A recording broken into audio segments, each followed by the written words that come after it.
Good evening, brothers and sisters. Good evening sa inyo lahat. Hello, mic test, mic test. Hello, mic test. Okay. Sige.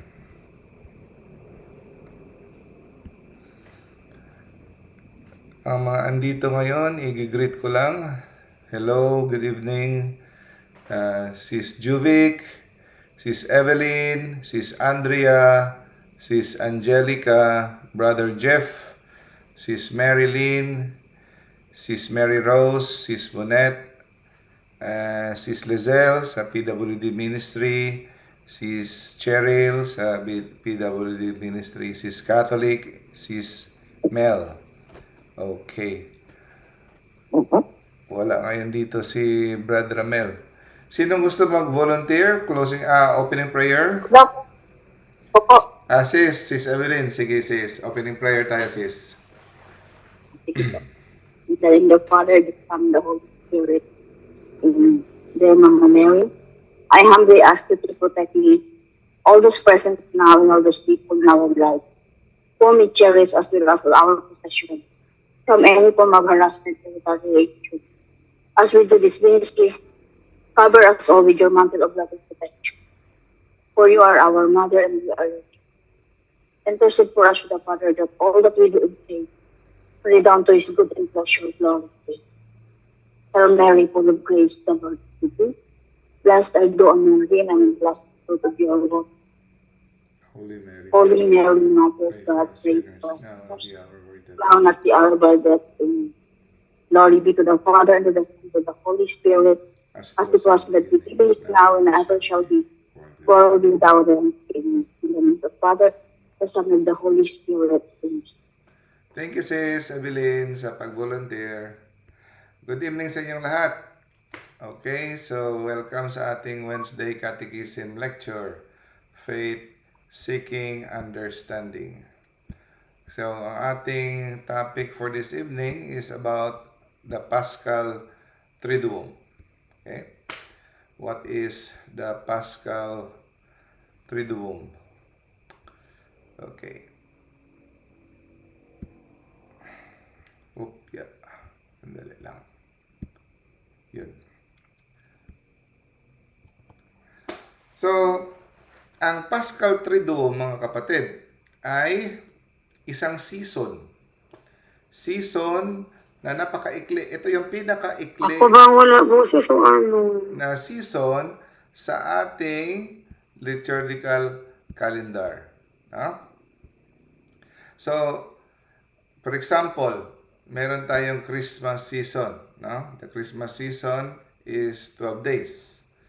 Ang Easter season ay 50 days. 50 days ang Easter season. Merong Advent season, di ba? 4 Sundays, no?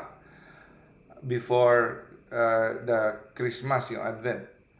Meron tayong Easter season yan. Sinabi ko Wala na. lang akong marinig. Sandali. Bakit? Ano to? Hindi siya nagmamute. Okay. So,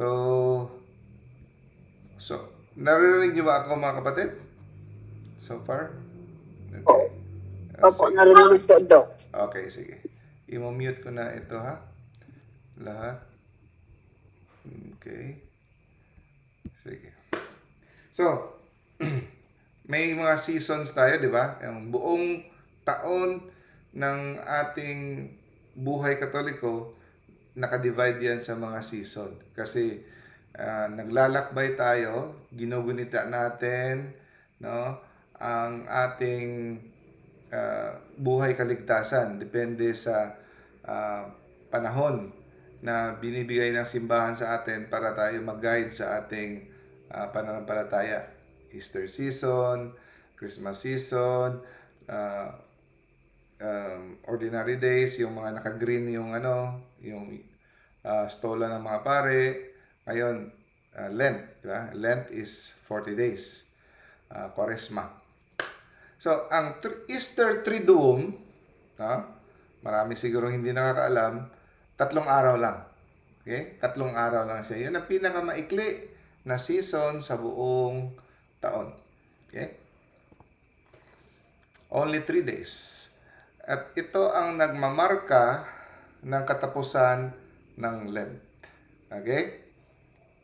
Napaka-importante itong season na ito. Yung Easter Triduum or in other words, Paschal Triduum. So it holds a special place in our liturgical year.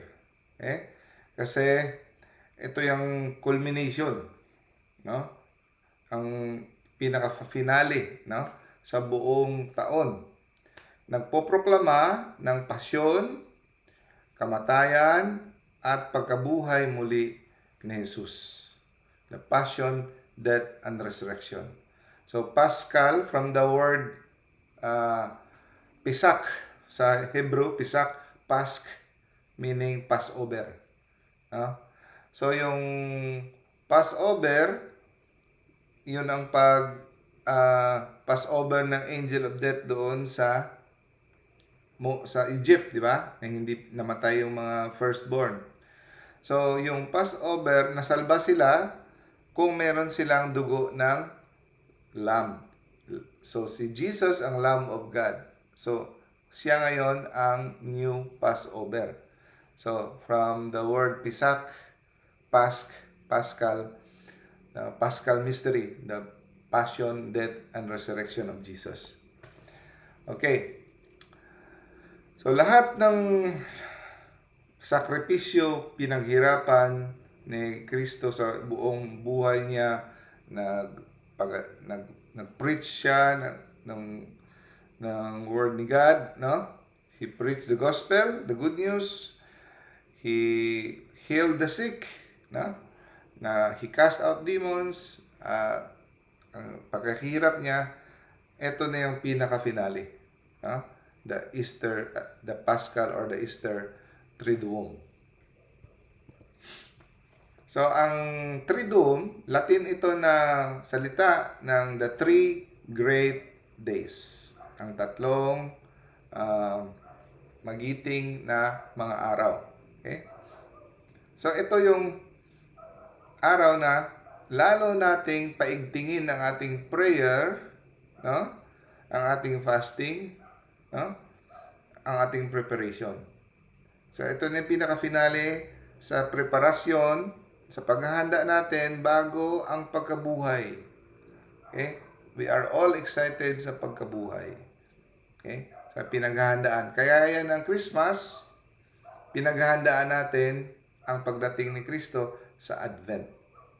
So, yung paghahanda natin sa pagkabuhay ni Kristo. So, sa buong taon, ang pinaka-importante sa lahat, ang pinaka-highest of all the feast ay ang Easter, ang pagkabuhay. Okay? Talo pa niya ang pagdating ni Kristo sa Christmas. Bakit? Kasi kung hindi siya nabuhay, walang saysay ang lahat. No? Kung hindi siya nabuhay mula sa pagkamatay, meaning, ibig sabihin, hindi totoo lahat ng sinabi niya. Wala siyang kapangyarihan. Siya ay nagsisinungaling lamang. Pero yun ang pagpatotoo, nagpapatunay, nagpapatibay ng kanyang pagka-Diyos. Kasi wala pang tao kung sino man ang nabuhay ng walang hanggan. No? Galing sa pagkamatay. Siya lang. So, sa buong linggo, ang pinaka high point sa lahat, 'di ba, ang Sunday. Sa Easter, sa buong taon, ang pinaka high point sa lahat ay ang Easter. So, yun ang the first glorious mystery, the resurrection of our Lord Jesus. Minsan, dinadaan-daan lang na natin yan, no? Hindi natin lang. Pero, the first glorious mystery, the resurrection of our Lord Jesus, grabe yan, ang pinaka high point sa buong taon. No? Easter Triduum or Paschal Triduum, kailan magsisimula, mga kapatid? magsisimula ang Easter Triduum sa pagsimula ng misa sa gabi ng Thursday, bukas. Kaya minabuti nating i-take up ang lecture na ito para mas lalong maging meaningful bukas ang pagdalo natin ng misa. Medyo nalay tayo ngayon kasi kanina si Father ng chrism oil sa mga may sakit. So mahaba ang pila, medyo tumagal. Nagsimula tayo 5:30, natapos mga past 7. So, bukas, importante masyado dahil magsisimula ang 3 araw, no? The Easter Triduum. So, magsisimula ang Easter Triduum pagsimula ng misa. Doon. So, sa gabi siya magsisimula. Okay? So, magko-close siya during sa Easter Vigil. No? High point niya, magko-close siya sa evening prayer and Easter Sunday. Doon siya sa evening prayer sa Easter Sunday. Doon siya magko-close. Okay? So, itong 3 araw na ito, considered isang misa lang. So, dapat mag-attend ka ng Holy Thursday sa misa, sa Good Friday, at saka Easter Vigil. Kumpletuhin mo yan. Dahil silang 3 ay iisa lamang. Okay? They are considered one liturgical day. Nagkadugtong yan. Okay? So, Holy Thursday, tinatawag na the Lord's Supper or Maundy Thursday. I-explain natin bakit Maundy. Hindi yan Monday ha. Maundy ang spelling. Okay? So, yung 3 yan, dapat atinan mo dahil iisa lang yan sila. 3 in 1. Okay? So, ang Lent ay officially, technically speaking, ang Lenten season mag-end siya sa Holy Thursday. Tapos pag simulan ng misa sa Holy Thursday sa gabi, technically speaking, another season na yan. Easter Triduum. Okay? So patuloy pa rin tayo. No? Actually, sa early Christian,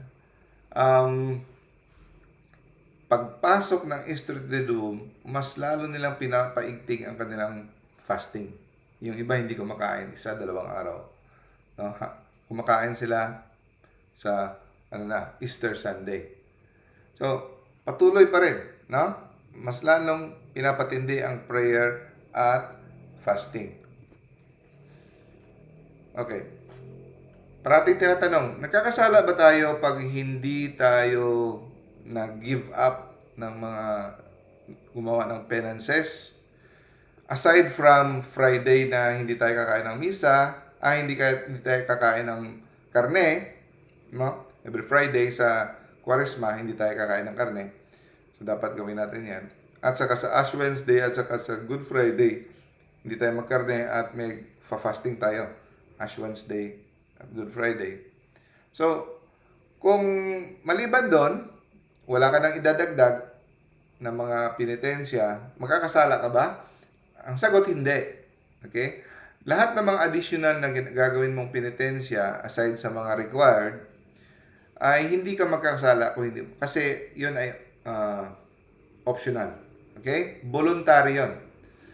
So, voluntary na binibigay mo para mas ipalalim mo ang iyong prayer life, ang iyong mga pagsisisi. Personal devotion. Okay?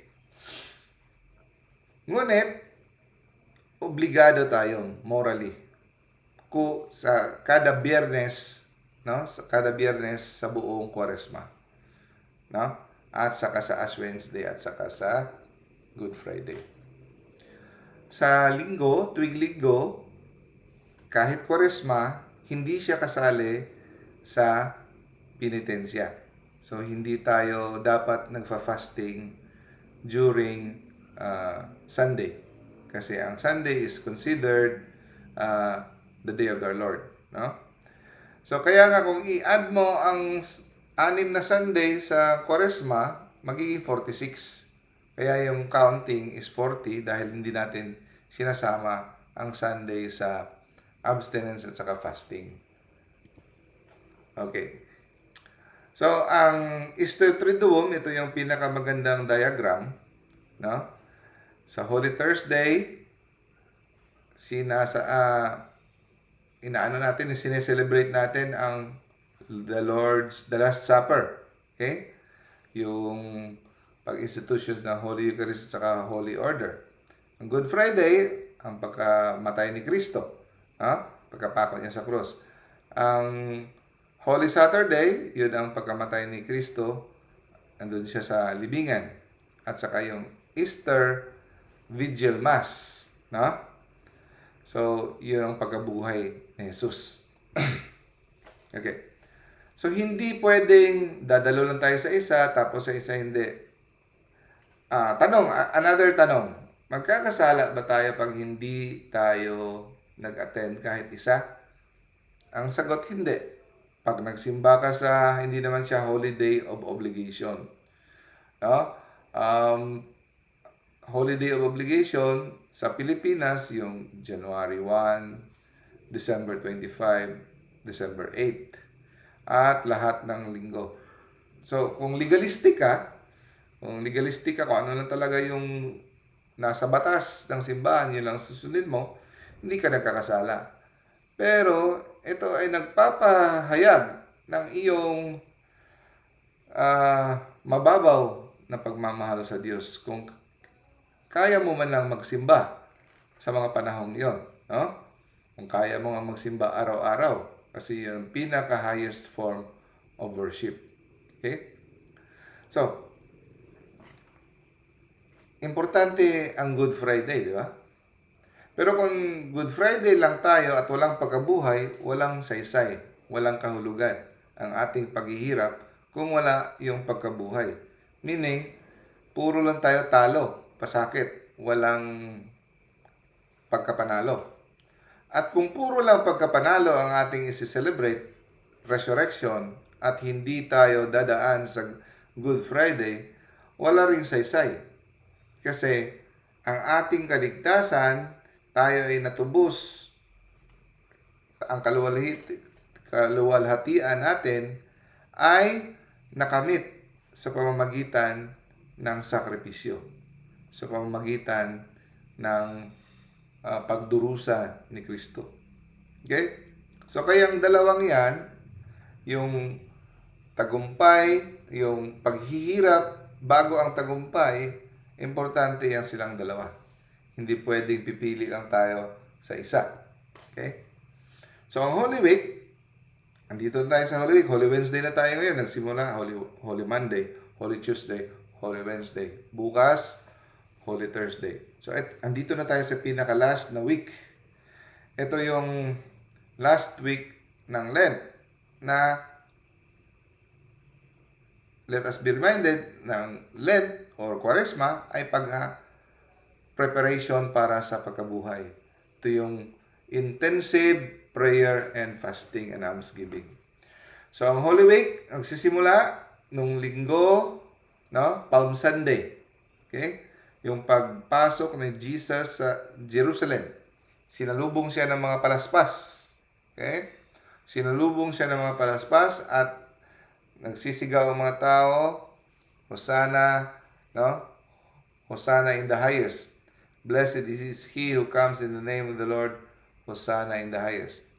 So, bakit siya sinalubong ng mga tao? Dahil akala nila siya ang papalit sa emperador. Magiging dakila ulit para siyang si Haring David. Nasisipain yung mga mga Roman soldiers, no?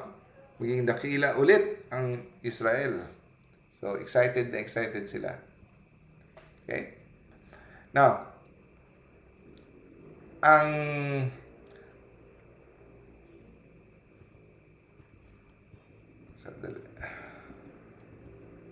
Okay. Ang pinakaunang gagawin ay Holy Thursday, di ba? the Lord's Supper. Pero sa original talaga, no? Sa original, kung napapansin nyo, kahapon, lahat ng mga pare pumunta sa katedral at nag-celebrate ng Chrism Mass kahapon, no? Nag-renew sila ng kanilang mga vow during Chrism Mass sa Holy Tuesday. Pero ang original talaga, sineselebrate ang Chrism Mass Holy Thursday morning. No? At saka pagka-evening, the holy the Mass of the Lord's Supper. No? Bakit nilipat ng Tuesday imbis nga Huwebes, nilipat ng Martes? Kasi practicality ang rason. Kasi lahat ng pare magse-celebrate ng the Lord's Supper na misa kada Huwebes. So pero kailangan nilang dumalo sa sa Chrism Mass. Lahat sila sa isa. Kaya ang ibang mga obispo minabuti nilang ilipat sa Holy Tuesday para walang conflict. No? Para makakapag-celebrate pa sila sa kanilang parokya ng Holy the Mass of the Lord's Supper. Kasi kung layo-layo pa napupuntahan nila para mag-iisa sila sa katedral, hindi na sila aabot sa gabi. Okay? At ang Chrism Mass, kung naka-attend kayo kahapon, 3 oil ang binibless. No? Yung oil, Chrism oil, oil of the catechumens, at saka yung oil of the sick. No? Oil infirmarum. The oil of the sick, yun ang ginagamit para sa mga anointing of the sick. Yung oil of the catechumens, yun ang ginagamit sa mga bibinyagan. No? At saka yung chrism oil, yun ang ginagamit sa confirmation, sa ordination, no? Yun. So, yung 3 oil na yan, binibless siya every Holy Thursday dapat. Pero nililipat minsan ng Holy Tuesday. Ginagawa yung Chrism Mass. Okay. So, it begins on Holy Thursday, the 3 great days. So, sa umaga, hindi pa yan bukas ng umaga, hindi pa yan Paschal Triduum. Pagsimula ng misa sa gabi. Okay? Usually, nagsisimula siya alas 6, no? Sa iba, alas 5, iba, alas 6. So, doon na magsisimula ang Triduum. At tinatawag siyang Maundy Thursday. Maundy. Saan galing yung word na Maundy? Maundy. From the word mandatum. No? Mandatum is mandate. No? Kautusan. Inuutos. So, from the word command. Mandatum. No? So, ang mandatum, sabi niya, binibigyan ko kayo ng bagong kautusan. Magmahalan kayo. Yun ang kautusan ni Lord. Love one another. No? Parehas ng pagmamahal ko sa inyo. Dapat mahalin nyo ang isa't isa. Yun ang utos ko sa iyo. Bagong utos ko. I give you a new commandment. Love one another. So, mandatum. So, dun galing ang Maundy Thursday. Okay? So, anong ginagawa during sa Lord's Supper? Okay? Ang mapapansin nyo, hinuhugasan ng pare ang mga paa ng mga tao. Simbolo ng paghuhugas ng mga disipulo. Okay? So, sa ibang mga parokya, may naka-costume na 12 apostles. Sa ibang parokya, wala ng costume. Mga tao na lang na pinili na mga tricycle driver, abogado, kung sino-sino man dyan na napili, huhugasan. So, nagsisimbolize pa rin yan, ang original niyan ay ang 12 apostles. Okay? 12. So, bakit hinuhugasan? Kasi ito ang paghuhugas sa kultura ng mga Hudyo ay ang paghuhugas ay ginagawa labang ng mga alipin. Mababang tungkulin niya, napakababang tungkulin ng hugasan mo ang paa ng iyong amo, ng iyong master. Pero pinapakita ni Jesus na kung gusto mong ikaw ay maging magiting, no? You'll be the leader, you should be the one who serves. I come to serve but not to serve. So, ang pagmamahal, isang simbolo ng pagkita ng pagmamahal ay ang papakumbaba. Okay? Humility. You have to serve one another. At ito, mga kapatid, ang pansinin niyo. Noong sa panahon ni Moises, pag inordinahan ang mga pare, no, sa mga kalinya ni Aaron, sa Levitical priesthood, ang mga paring ordinahan, ano ang ginagawa? Hinuhugasan ang kanilang paa. Okay? Hinuhugasan ang kanilang paa. So, at ngayon, bagong tipan, no? Si Jesus, hinuhugasan niya ang paa ng kanyang mga apostoles.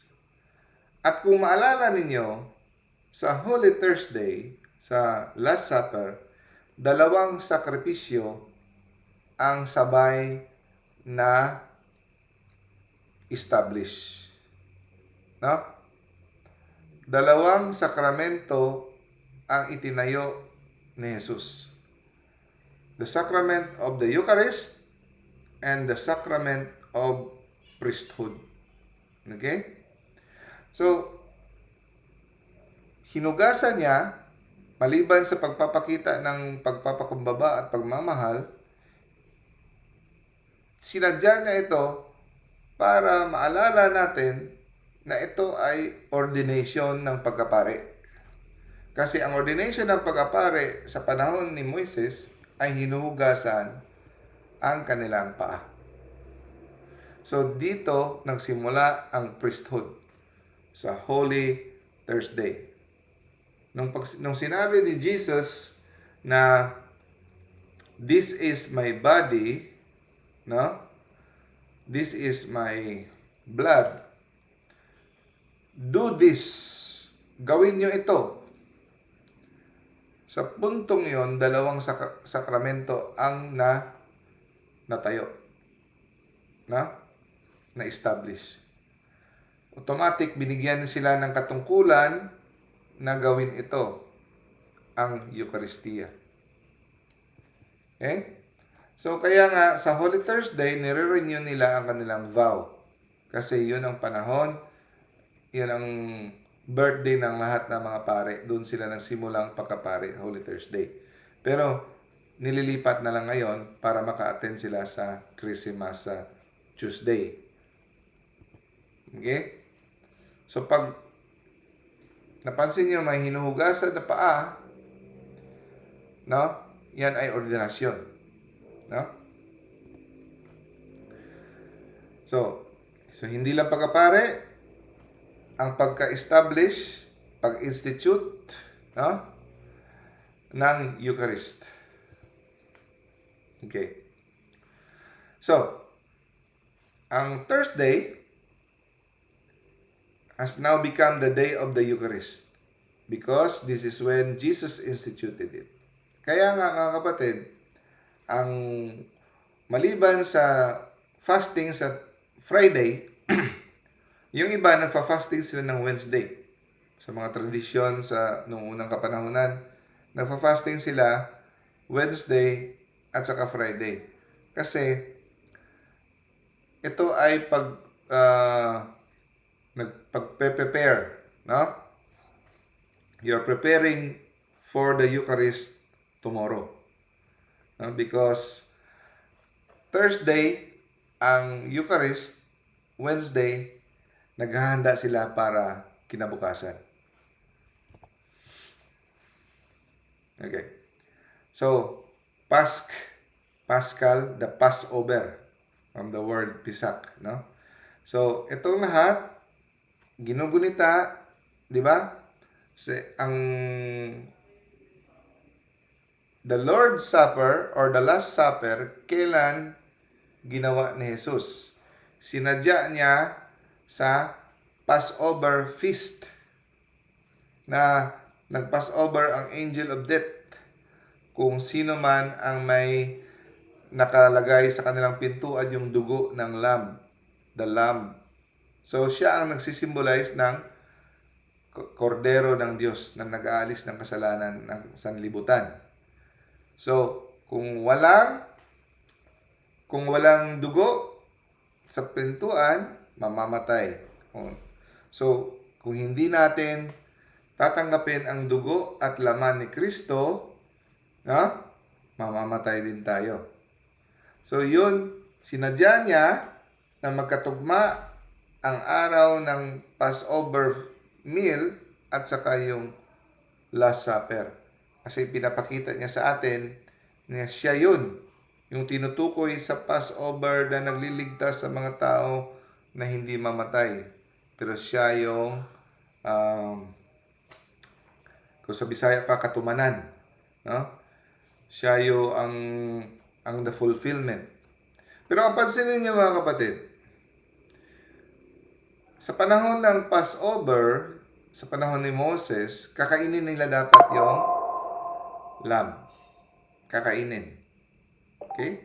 Hindi lang yung may dugo sa pintuan, kakainin rin niya. Gayon din sa Eucharist. Kinakain natin ang Holy Eucharist. So, ito ay salungat sa turo ng mga Protestante na ang sinasabi na the body and blood of Jesus ay simbolo lamang ng pananampalataya na tinatanggap mo si Kristo bilang iyong tagapagligtas. Nasa isipan lang. Hindi pwede. Kasi ito ay tumutukoy kay Kristo sa panahon ng Passover sa panahon ni Moises na kinakain dapat. So, sa bagong tipan, kinakain pa rin natin. Dahil ang sabi ni Kristo, ang kanyang laman na ibibigay ay totoong pagkain. Ang kanyang dugo na ibibigay ay totoong inumin. Hindi ito simbolo. So, halimbawa, sa panahon ni Moises, kahit sila'y naniniwala sa utos ni Moises na maglagay ng dugo, ipipinta ang dugo sa pintuan at saka magluluto sila. Iihawin nila yung lamb. Pag hindi nila kinain, sila ay mamamatay pa rin.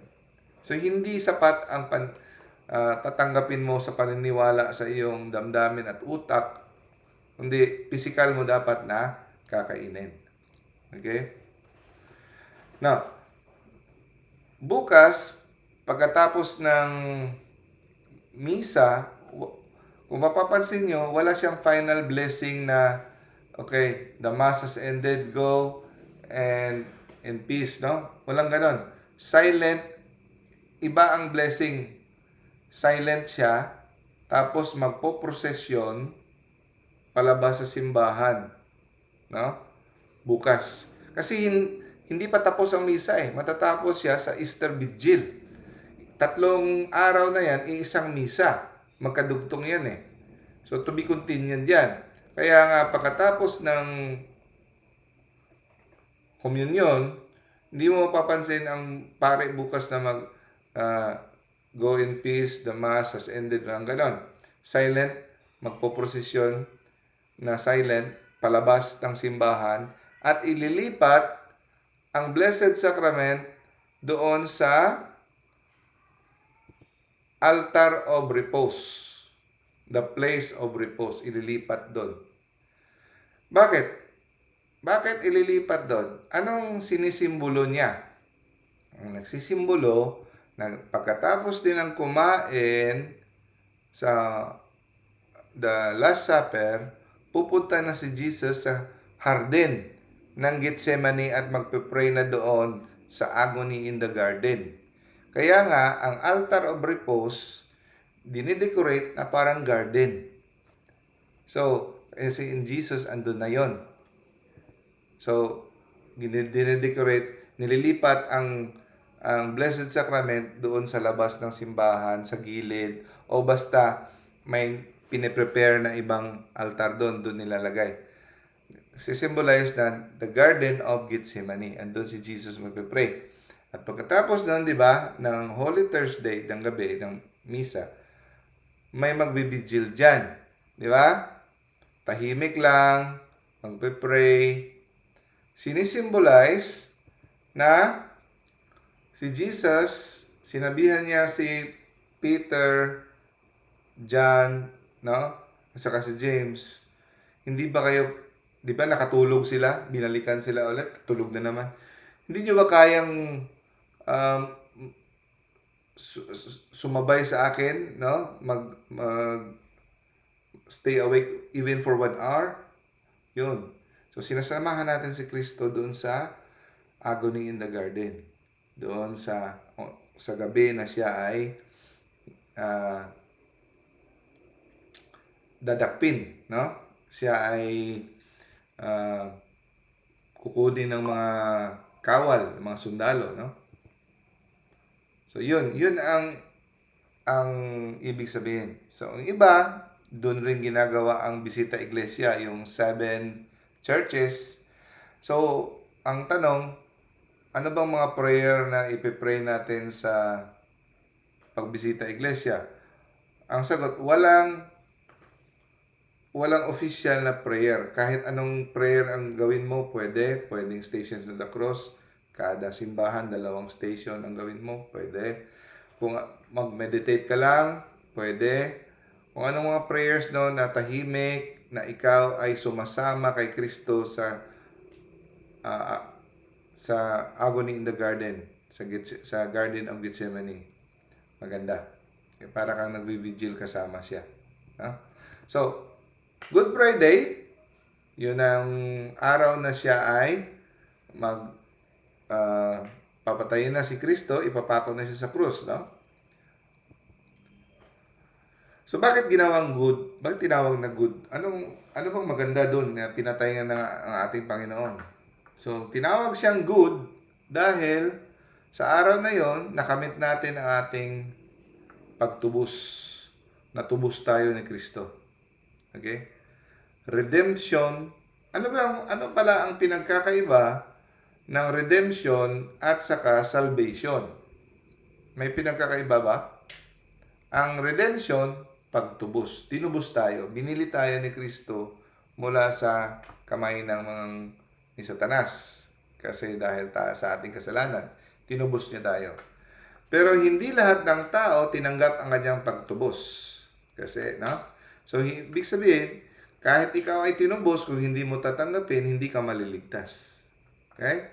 So, kahit ikaw ay tinanggap mo siya, na tinubos ka, tinanggap mo siya, pero hindi ka nanatili.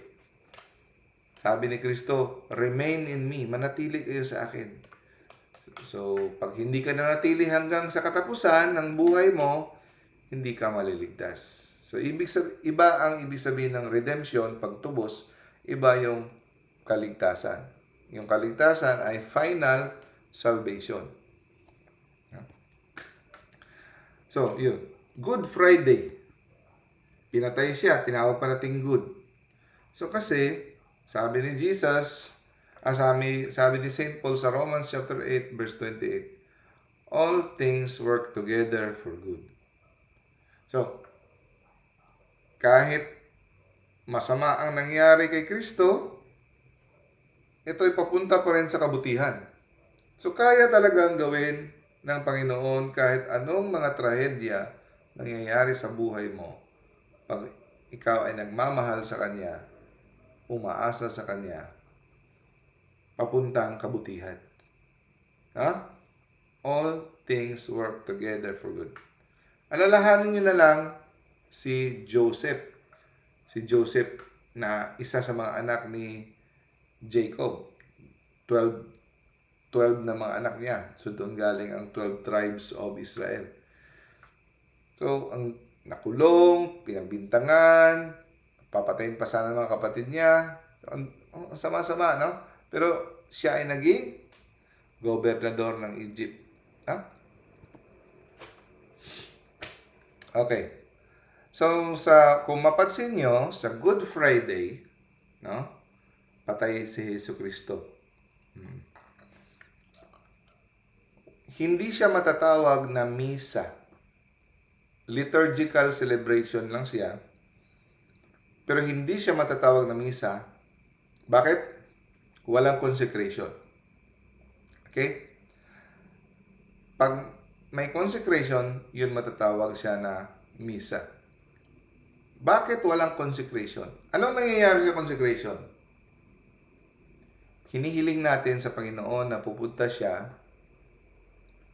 para ang tinapay at saka yung bino, yung wine, ay magiging katawan at dugo niya. Okay? Anong nangyayari sa Good Friday? Hindi na natin siya kailangang tawagin dahil andun na tayo talaga sa panahon na siya ay pinatay. Andun na tayo talaga sa mismong exact moment ng ano bang ginugunita natin sa misa? 'Di ba ang kanyang kamatayon? Ang kamatayan niya sa krus. Andun na tayo eh. So hindi na wala nang consecration. So nagko-communion pa rin tayo sa Good Friday.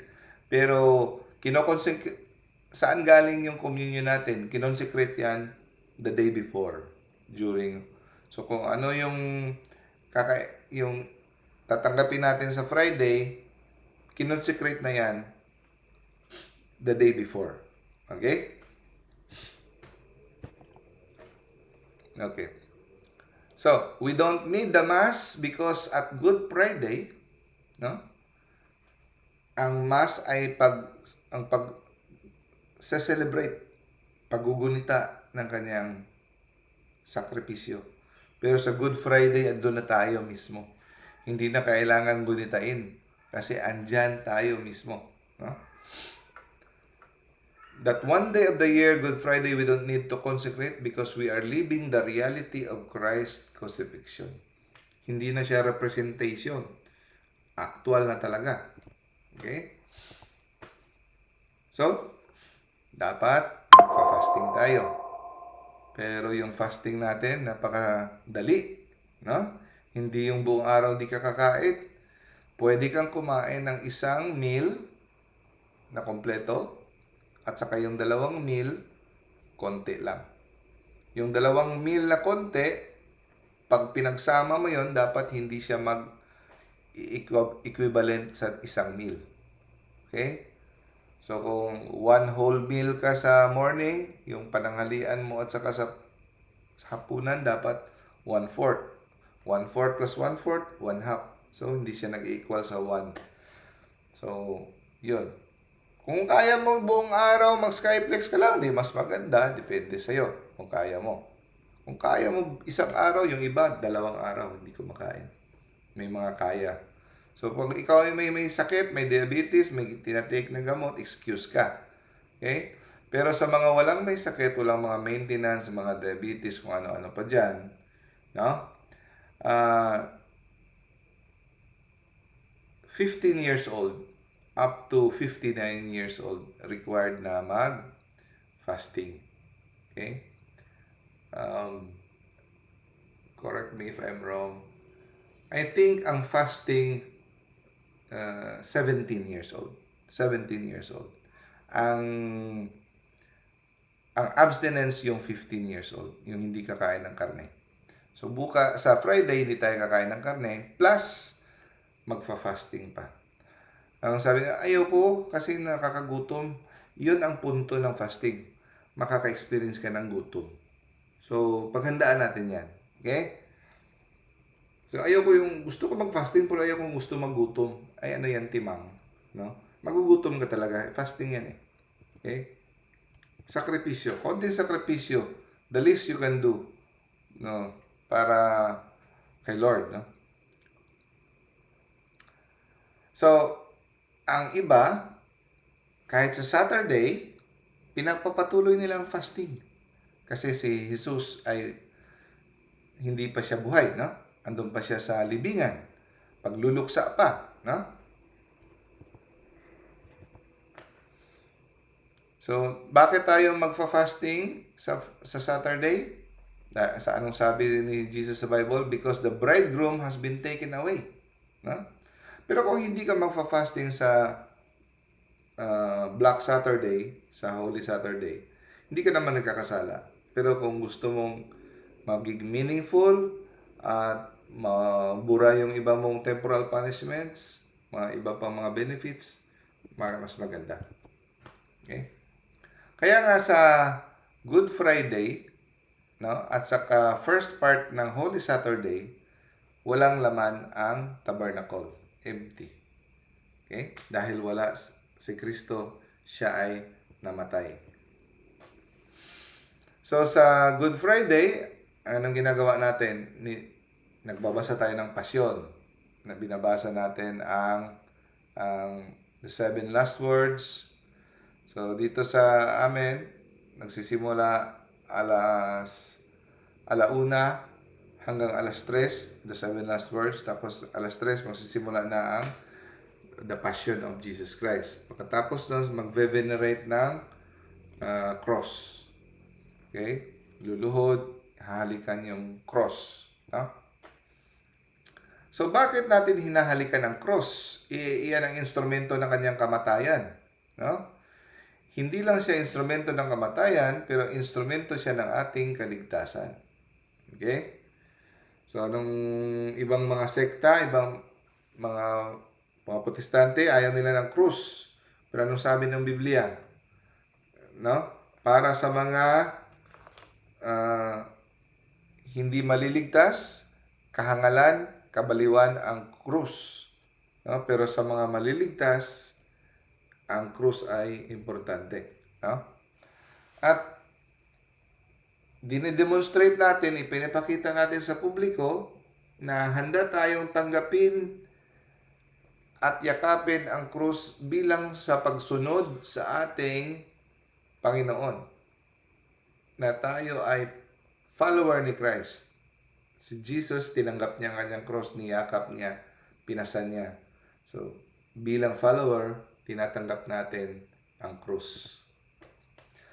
Ano ang pinaka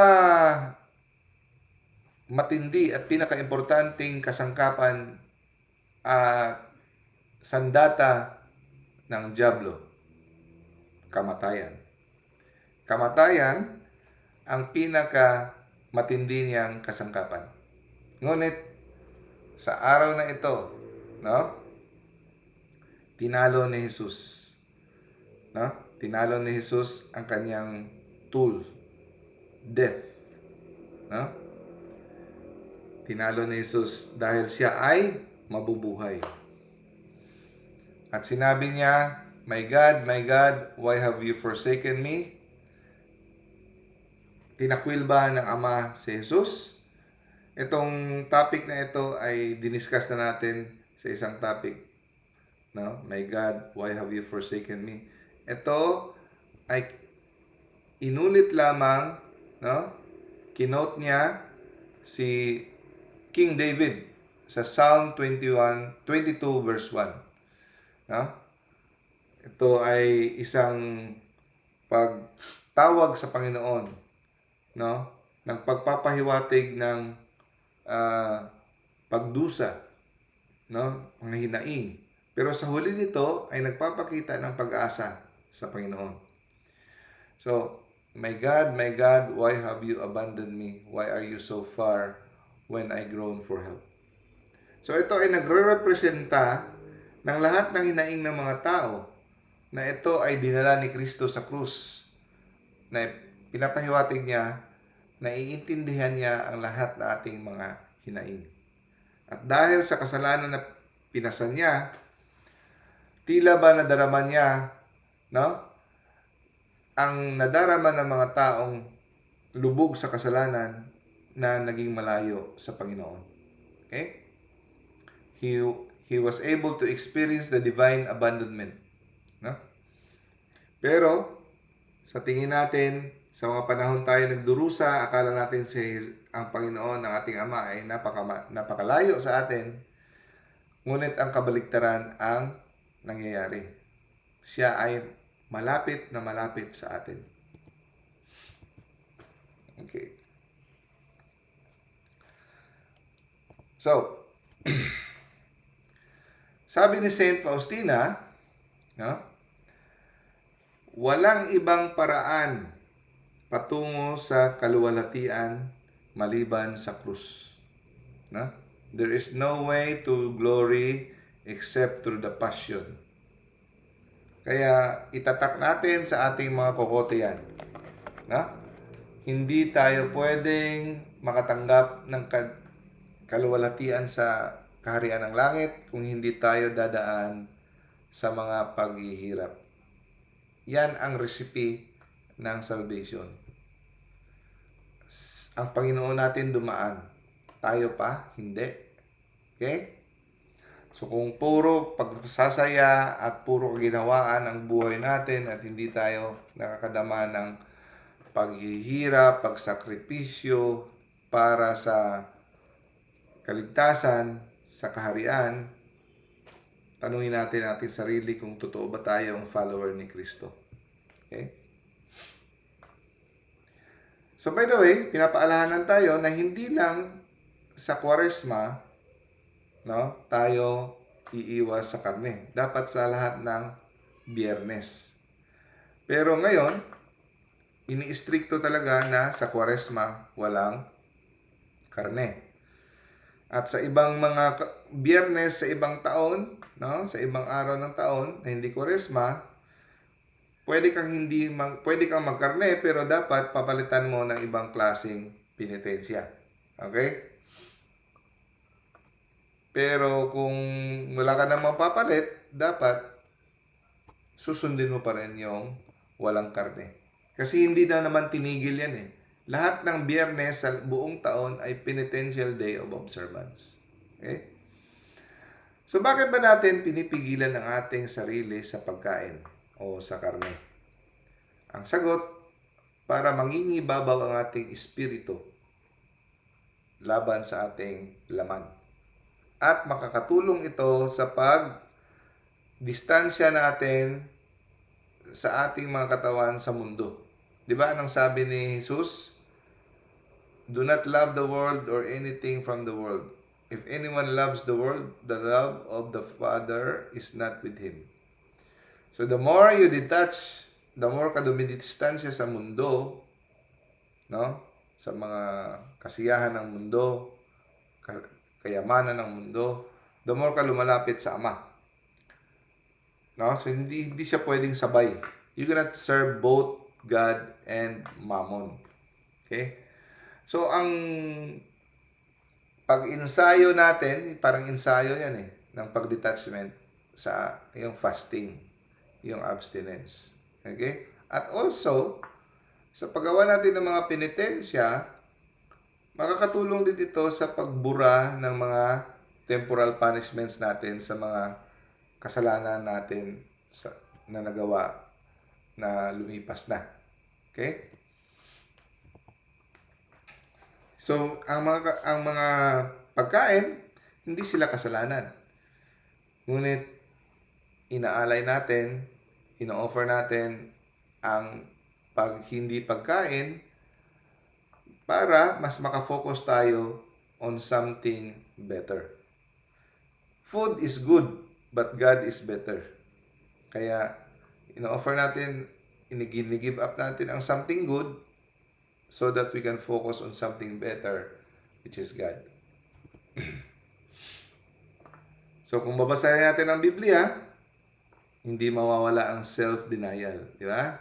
Deny yourself, take up your cross, and follow me.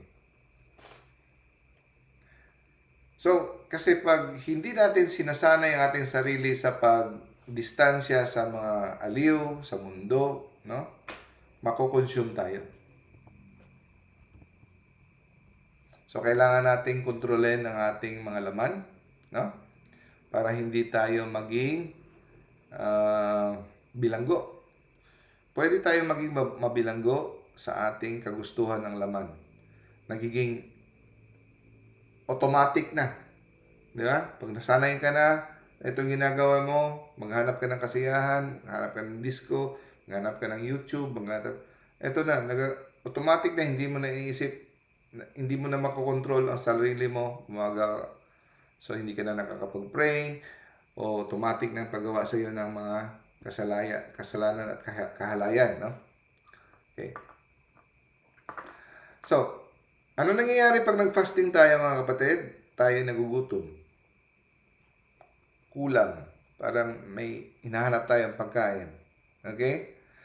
Pero, maganda daw yan. Yung maranasan mo ang gutom at the feel of kulang. No? Kasi, pag na-experience mo yan, dun ka masasatisfy. Dun ka mapupuno. Kasi, ang Diyos lang, mararanasan mo, napupunuin ka ng Diyos ng bagay na siya lamang ang makapagpupuno. Hindi yung kung ano yung gusto ng iyong laman at ng gusto ng iyong tiyan. So pag dineprive mo sarili mo ng mga material, pupunuan ka ng Diyos ng bagay na siya lang ang makapagpupuno. Kasi kung puno ka, hindi ka na pwedeng madadagdagan ng Diyos. Okay? So, kailangan nating gaya ng bahay mo. Or, for example, yung garahe mo, puno na ng kotse. Puro na luma. Gusto mong bumili ng bago. Hindi na kasya sa bahay mo. So, kailangan mong mag-dispose. Okay? So, kung hindi mo kaya i-dispose yung mga 1920s mo na mga 1940 mo na mga kotse, hindi ka makakatikim ng bagong kotse. Example lang. No? So, ganoon din. Kung ayaw mong i-give up yung mga kapiranggot na mga kasiyahan sa mundo, at hindi ka mapupuno ng Diyos ng mga heavenly graces. Okay? At saka yung pagfa-fasting natin, sabi ni Pope Francis, nagpapakita ito ng solidarity. Ayan ang ibig sabihin ng solidarity. Yung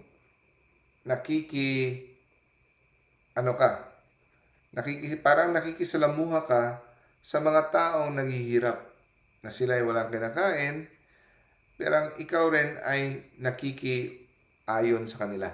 Solidarity. Ha?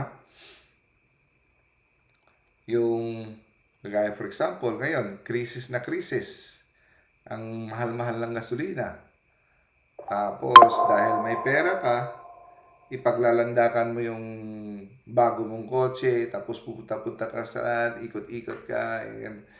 Hindi naman masama na kasi hindi mo naman kasalanan na may kotse ka. Pero, kung ano pa, makikiayon ka sa mga naghihirap na magtipid ka rin.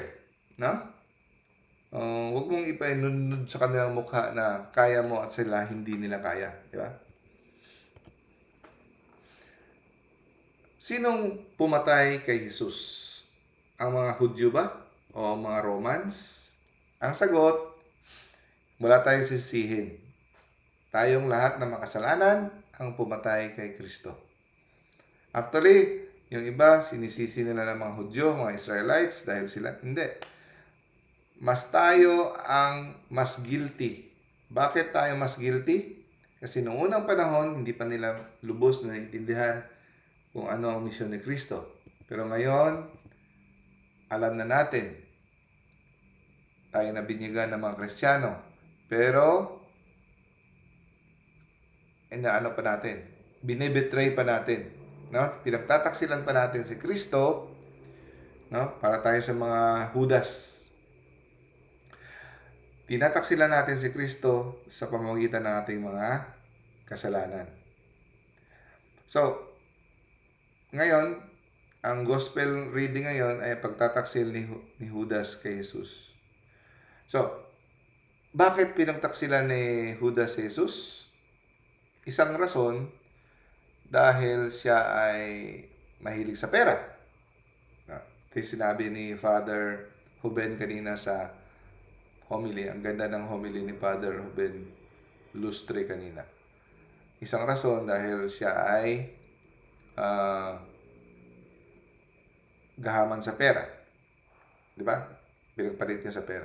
Isang rason, according sa mga Bible scholars, is nadismaya siya kay Jesus kasi akala niya si Jesus, kagaya ng mga tao na sumalubong ng palaspas, siya ay magiging hari. No? Hari na maging magiting na hari na papalitan ang Roman Empire. Pero hindi pala. Kaya nadismaya siya sa tinaksilan niya si Jesus. Pero ito yung pinakamatinding rason kung bakit niya pinagtaksilan si Jesus. Dahil kahit sila ay nagsasama ng ilang taon, lahat na yon, hindi niya lubos minahal si Jesus. Yan ang pinakamatindi. Nag-apply din yan sa atin. Kahit magkakasama sila, kahit naglilingkod siya kay Jesus, hindi pala nag-penetrate ang pagmamahal niya. Kasi kung totoo mong minamahal ang isang tao, hindi mo kayang pagtaksilan. Kaya, kagaya ni Pedro, mahal naman niya si Jesus. Hindi mo kayang pagtaksilan. Kagaya din yan sa atin, mga kapatid. Kung ang tingin mo sa pagsunod ng mga kautusan ng simbahan at ng Biblia at na kay Jesus ay pagsusunod lamang ng batas o kautusan, madaling taksilan. Madaling suwayin at hindi susundin. Pero mas mahirap suwayin ang utos kung ang sa tingin mo ay sa pagsuway ng utos na ito, may nasasaktan kang tao na minamahal mo. Kuha niyo? Pag ang rason na ay isang tao o isang persona na minamahal mo at pag ginawa mo ito ay masasaktan siya, mag-aatubili kang gawin. Pero kung ang tinitingnan mo lang ay sinusundan mo lang ito dahil sa isang utos, madaling suwayin. Pero kung pagmamahal na, minamahal mo at nakatatak na sa iyong puso ang pagmamahal mo kay Jesus, hindi mo kayang pagtaksilan siya. Amen? Okay. So, ang tanong, namatay ba si God? Ang sagot, yes, namatay. Nakadanas ng kamatayan ang Diyos. Dahil si Jesus ay Diyos. Okay? Pero, ang kanyang divine nature ay hindi nakadanas ng kamatayan. Ang kanyang human nature lamang. Okay? Dahil si Jesus ay isang persona, ngunit meron siyang dalawang nature.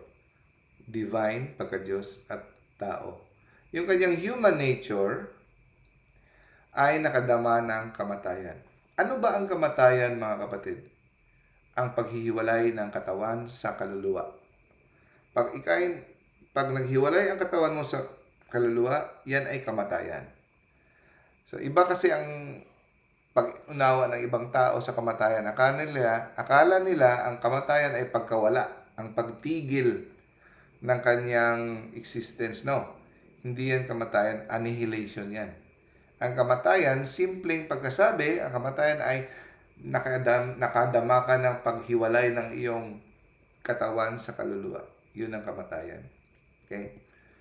So, ngunit, ang naka-experience ng kamatayan ay si Jesus lamang. Dahil si Jesus ay meron siyang human nature. Okay? Pero si Jesus ay Diyos, kaya pwede natin sabihin na God died.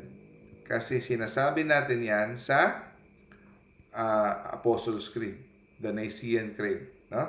For our sake, He was crucified under Pontius Pilate, suffered death, and was buried.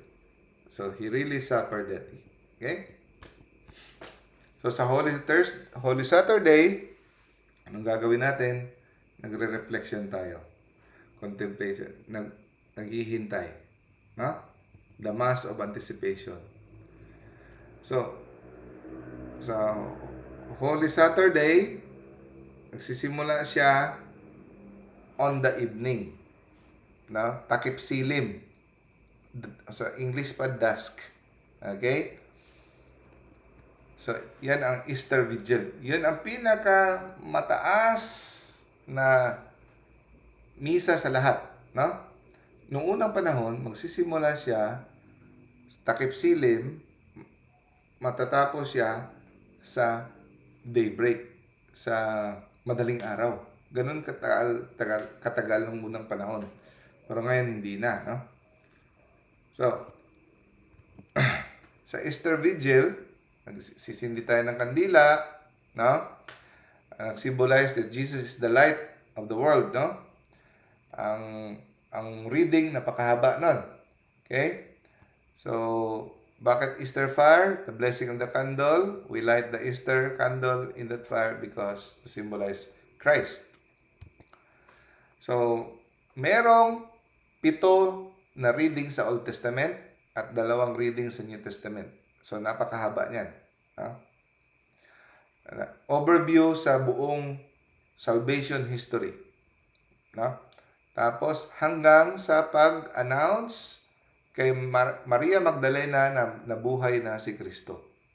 So, from creation up to the announcement na, uy, wala nang laman yan. No?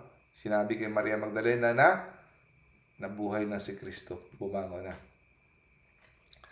So, during Easter Vigil, doon din ginagawa ang pagbinyag ng mga catechumens, no? Mga nag-convert galing sa ibang sekta, no?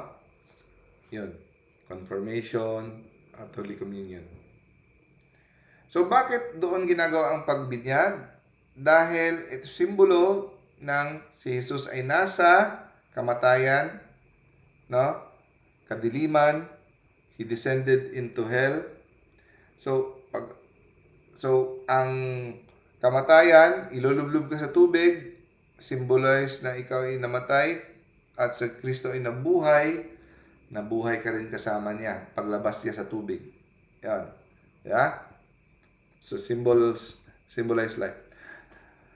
Sa Nicene Creed, sa Apostles' Creed, He descended into to the dead. Yung ibang version, He descended into hell. Anong hell yan? Hell, sa Latin, inferos. Descended ad inferos. Meaning ng inferos, lower region, the realm of the dead. Hindi yan impyerno ng mga apoy. Okay? Yan ay lugar sa ilalim na kung saan ang mga taong namatay nung una naghihintay.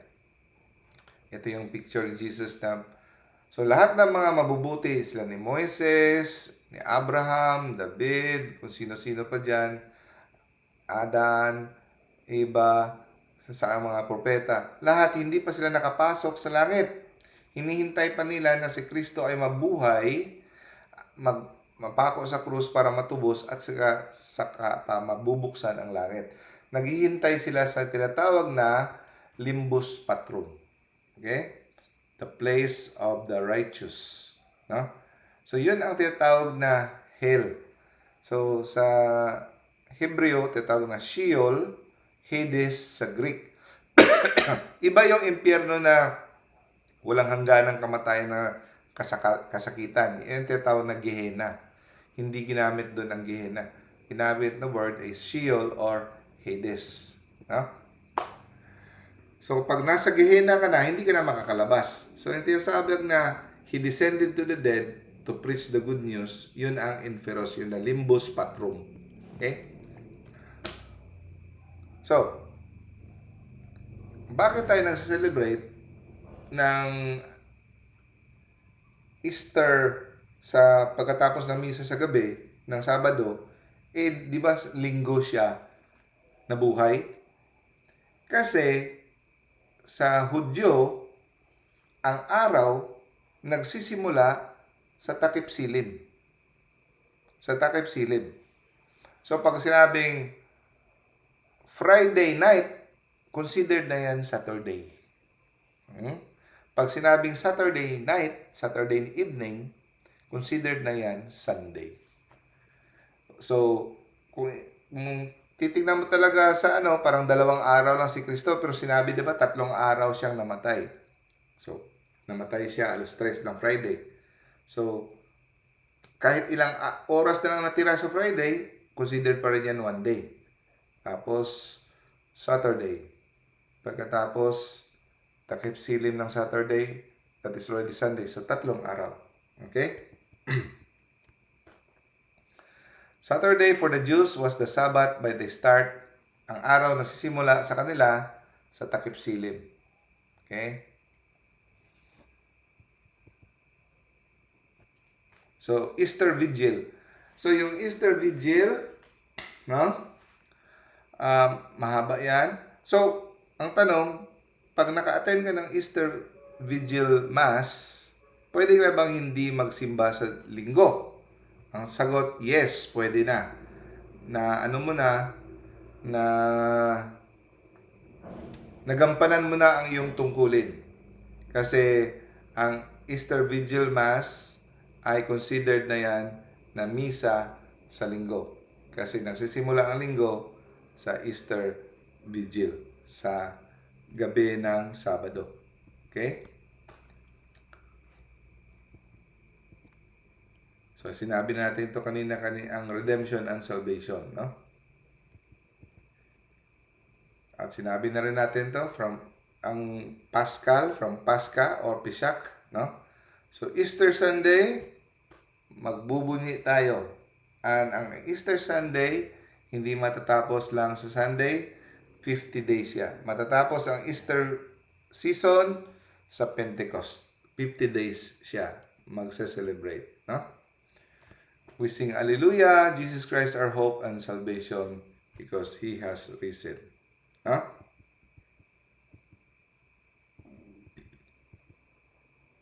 So, example ng mga season, Advent is 25 days, Christmas is 12 days, Lent is 40 days, Triduum is 3 days, and Easter Day is ang 8 days. Pero ang Easter season is 50 days. Pero yung sinasabi dito na 8 days, yung Easter na araw. So, yung ibig sabihin ng 8 days na yan na considered isang araw, sa isang lecture, in-explain natin yan sa Divine Mercy Sunday. Okay? Okay. God bless everyone. So, I hope dadalo tayo ng Easter Triduum bukas, no? At kung pwede, mag-ano tayo ng Station of the Cross, no? Sa mga prosesyon, sa simbahan, usually Good Friday, no? Na umaga. Mas maganda. Okay, sa mga i-greet ko lang andito, mga nagtiyaga, no? Hanggang sa huli. Brother Aldrin, Brother Sis Jodeline, Sis Andrea, Sis Diana, Brother Elver, Sis Evelyn, Brother Jeff, Brother Jelmar, Sis Juliet, Sis Juvic, Sis Lilibet, Sis May, Sis Mary, Sis Marilyn, Sis Mary Rose, Sis Lizelle, Sis Florida, Sis Cheryl, Brother Jake, Sis Rosella, Sis Sarah, Sis Catholic, Sis Del, at saka Sis Mel. Okay. Thank you. Good evening. Thank you sa inyong lahat sa pagdalo. Extra points kayo ka Lord sa pagtiyaga, no? Thank you, Dom. Okay. May nag-question dito. Dok, lahi pod ng limbus. Sana ba yung chat? Hanapin ko na to. Chat.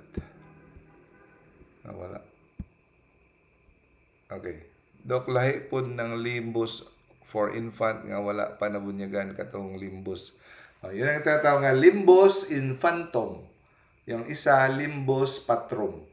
Limbus of the fathers. So, yung mga lahat ng mga mabubuti ni Isaiah, Samson, sino pa. Yun, doon sila naghintay. Kasi walang makakapasok sa langit na hindi pa tumulo ang dugo ni Diyos ni Jesus sa krus. So naghintay sila lahat. Kasi kahit anong mga pakabait ng mga propeta noong unang panahon, kung wala ang dugo ni Kristo na tumubos, the Passover, the blood of the Lamb, walang malilinis sa harap ng Ama. Okay? So doon pa sila nakapasok. So yung limbus infantum, yun ay hindi dogma ng simbahan, ngunit pinapatotoo ito ng pinanindigan ito ng mga church fathers na yung mga bata na hindi na katanggap ng binyag, no? Hindi naman sila mapupunta sa impyerno dahil wala naman silang personal na kasalanan. Sila ay mapupunta sa natural state of happiness. Natural state of happiness lang. Anong kulang doon? Hindi nila makikita ang mukha ni Jesus. So, bakit masaya ang kaharian? Dahil makikita mo face to face si Jesus, the Holy Trinity. Pero wala naman silang kasalanan, hindi sila nabinyagan, na-abort, kung ano pa. Hindi sila mapupunta sa impyerno, pero doon lang sila sa natural state of happiness, limbus infantum. Isa sa mga explanation ng mga theologians. Okay? So, sinong gusto mag-volunteer? Closing prayer? Parang ang ganda ng smile ni Sis May. Sis May, ikaw naman. Dugay-dugay na ka, ako wala na, naka-pray. Sige, sis. Oo, sige, Doc. Magandang gabi, Doc. Magandang gabi. In the name of the Father, the Son, the Holy Spirit. Amen. Lord, pour out on us the spirit of understanding, truth, and peace. Help us to strive with all our hearts to know what is pleasing to you. And when we know your will, make us determined to do it. We ask this through Christ our Lord. Amen. Amen. In the name of the Father, the Son, and the Holy Spirit. Amen. Thank you. Thank you, brothers and Thank you, sisters. Doc. God bless Salamat, you. Doc, sa God bless lecture. you all. Thank you. See you. Okay. Have a meaningful Paschal Thank you, Triduum. Doc. Thank you. Thank you, Brajik. Bye. Recording stopped.